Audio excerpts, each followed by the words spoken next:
Ends of the ors, just as a quick little refresher here. And compound inequalities, when came together, you filled in the middle of between the two dots. Or compound inequalities went their own separate ways, opposite directions. Okay. The difference with this, though, is you have to solve them before you can actually graph them. In other words, I have this, I'll make it a little bigger. You have this bad boy right here. Okay, I'm going to rewrite it here because I need a little extra room here. Negative 69, 8r minus 5, and negative 61. Okay, here is the deal where most people go wrong on this. When you solve this, you have to solve actually two separate inequalities. You've got to solve this, okay, as one. Figure out, you want to get the letter R all by itself between the two inequality signs.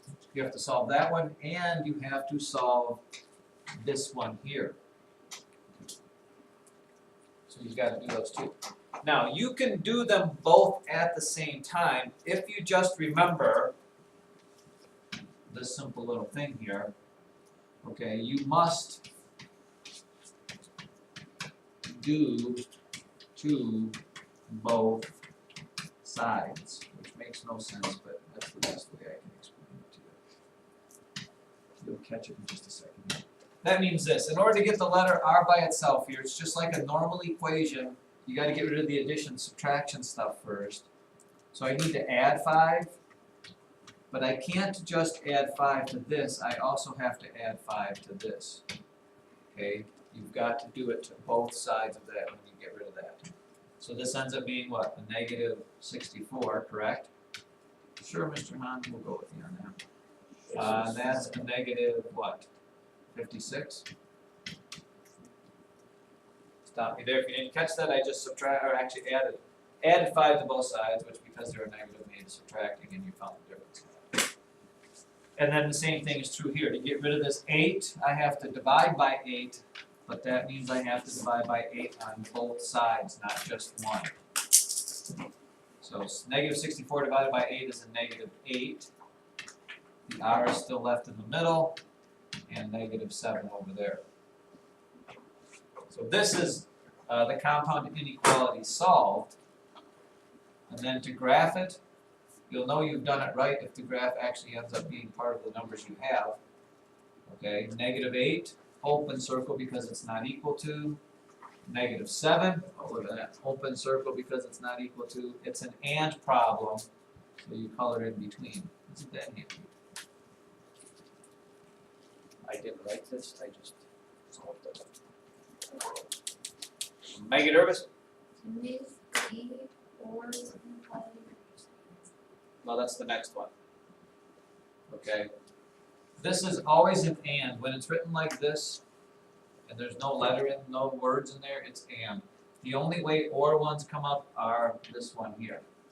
This is an or one because it says the word or. And the word or ones you have to do, you just do them both separately. For column?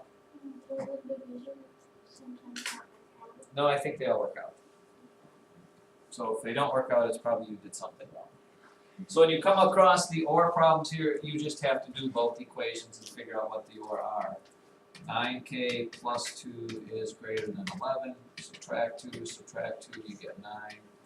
9k is greater than 9. Divide by 9. K is greater than 9. Well, that doesn't work out very well. Isn't it supposed to be negative 9? Did I do something wrong? Stop me there. That doesn't fit on my graph. Oh, it's 1. Divide 9 by 9, you get 1. Stop me when you see me do something wrong. K is greater than 1. Well, that's here. Is that right? Anybody? Yeah.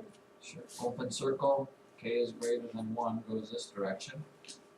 And then solving the other one, minus 5. I'm sorry. Oh, maybe I should just quit it now. What? You did something wrong. You did K is greater than negative. You're right. Thank you, Ryan, for paying attention. It should be here. I'm gonna blame that just being too close to this board.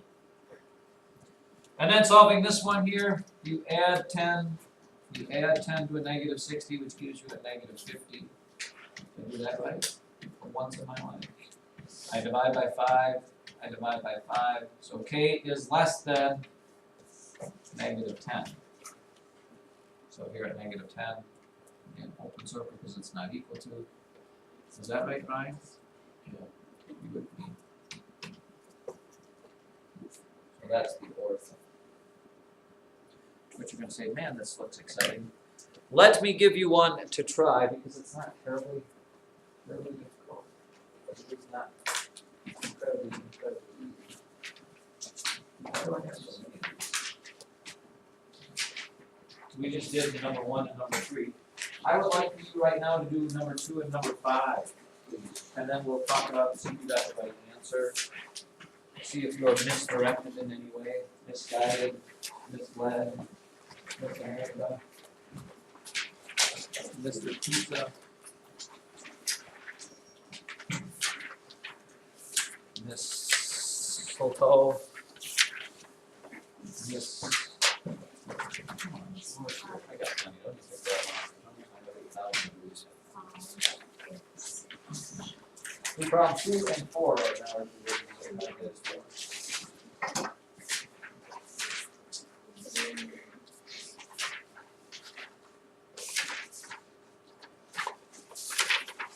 I will let you pick which one of these you want to do. Either the first one or the second one.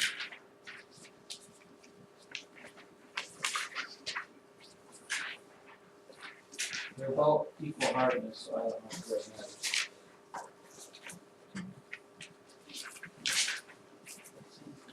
matters.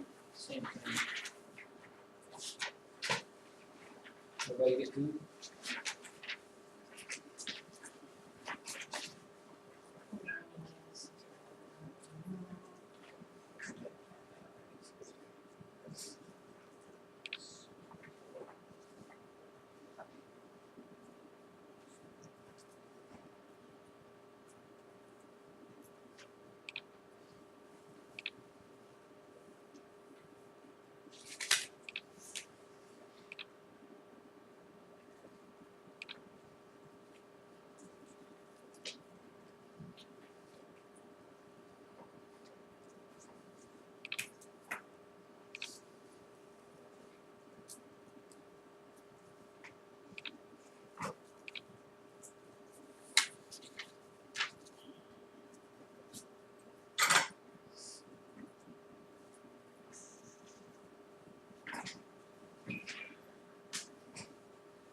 You know how you can tell things hard boiled or raw?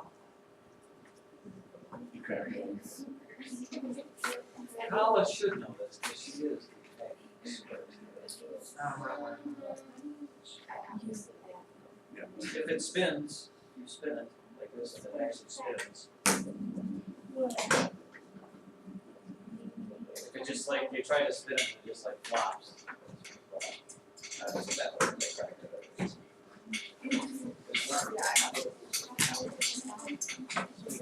Like 1 month almost to the day to Wonka Fest.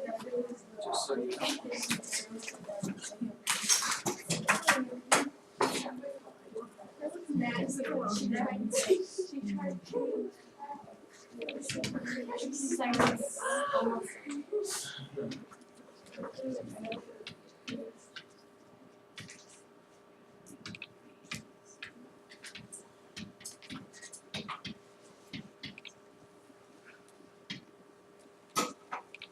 El completo number 2, we finished.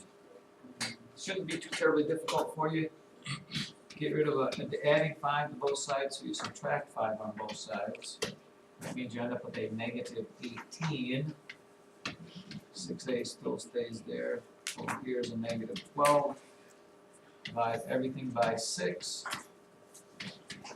Means you end up with a negative 3 less than or equal to a less than Not another one of them. -2 to -3. And it's all circled in, right? No, sorry, this one wasn't. Open circle here, closed circle there. That should be your number 3. Everybody's happy with that? Oh, that was number 2, sorry. And there's number 4. You already have 4 done?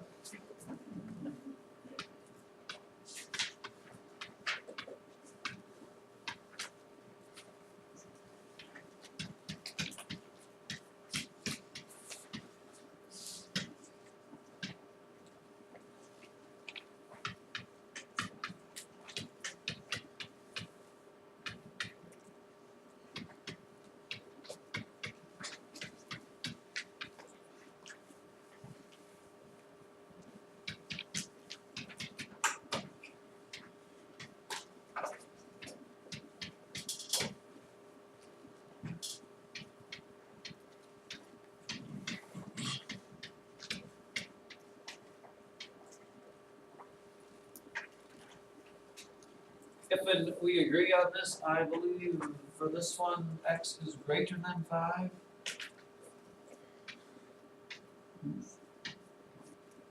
And x is less than or equal to -8. How they're getting. Yeah, 5 is. What? is 2. How do you divide I five? don't know. I was just checking. Yeah. Good thing this is on film. I'm sorry. I blame the Russians for intercepting all of my emails.